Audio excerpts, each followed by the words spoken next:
రాష్ట్రంలో జీవ వైవిధ్య పరిరక్షణ దిశగా మెరుగైన చర్యలు చేపట్టేందుకు తెలంగాణ జీవ వైవిధ్య మండలి సిద్ధమైంది.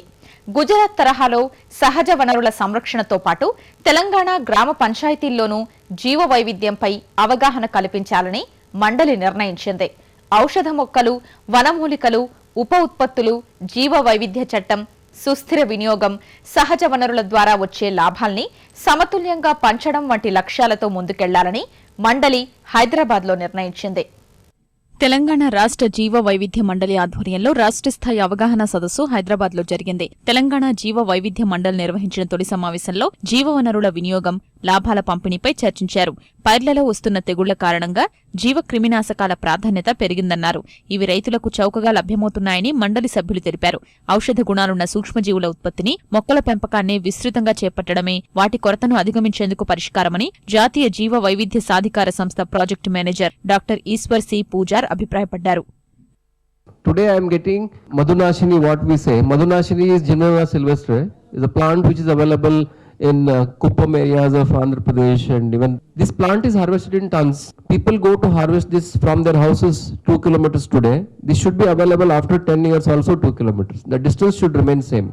If that distance remains same, my commitment is to ensure that that resource is available for next number of years.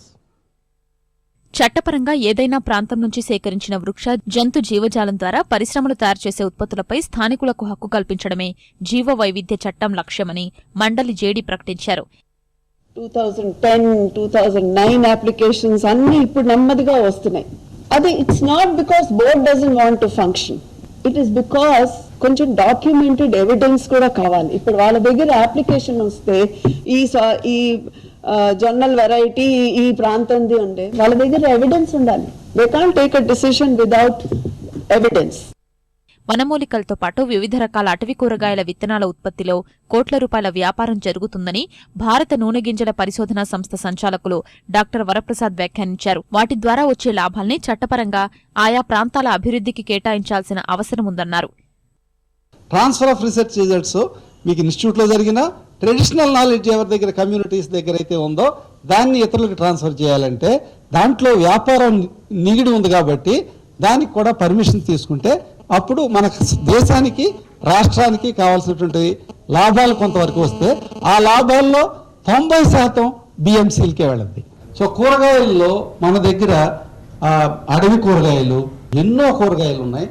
ఆ కూరగాయల విత్తనాలలో కోట్ల వ్యాపారం జరుగుతుంది. అవి డైరెక్ట్గా మన ఫార్మర్స్ దగ్గర నుంచి కలెక్ట్ చేసి వాటిని వెరైటీస్ కింద రిలీజ్ చేయడం జరిగింది.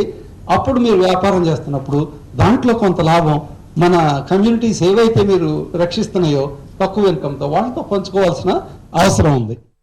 దక్షిణాది రాష్ట్రాల్లో ప్రతి కార్యక్రమంలో పంచాయతీ కేంద్రంగానే నిర్వహిస్తారన్న మండలి జీవ వైవిధ్యాన్ని కాపాడేందుకు వ్యవసాయ అనుబంధ శాఖలు తమ వంతు సహకారం అందించాలని కోరింది. ఏమాత్రం అవేర్నెస్ లేకుండా ఊరికినే ఒక జీవో పాస్ చేసేసి అన్ని పంచాయతీరాజ్ డిపార్ట్మెంట్ ద్వారా ఒక కమిటీ ఏర్పాటు చేసేసేయండి అంటే దానివల్ల లక్ష్యం నెరవేరదు. అందుకనే మేము ఫోకస్డ్ వేలో వెళ్తున్నాము. అవేర్నెస్ అన్ని గ్రామాలకి వెళ్ళాలి. అలాగే ఫండ్ రిసోర్సెస్ని సమకూర్చుకోవడము, ఇంకా ఎక్కువ స్టాఫ్ని, ఇదంతా we are going to do. And we also have to work in tandem with so many other departments, not only research institutions, agriculture department, animal husbandry department, forest department, fisheries. ఆ కంట్రోల్లో ఏదీ లేదు. No resource, no staff, nothing. But we will do all these things in association, in coordination with all these line departments, institutes, NBS cooperation. 2006 నుంచి జీవ వైవిధ్యంపై విస్తృత అవగాహన కృషి చేస్తున్నా అమలు కష్టతరంగా మారింది. భావితరాల సంక్షేమం కోసం స్వచ్ఛంద సంస్థలు, రైతులు, గిరిజనులతో పాటు పంచాయతీల నుంచి నగరపాలికల వరకు నడుం బిగించడం ద్వారానే తెలంగాణలో జీవ వైవిధ్యం పరిరక్షణ సాధ్యమని మండలి అభిప్రాయపడింది.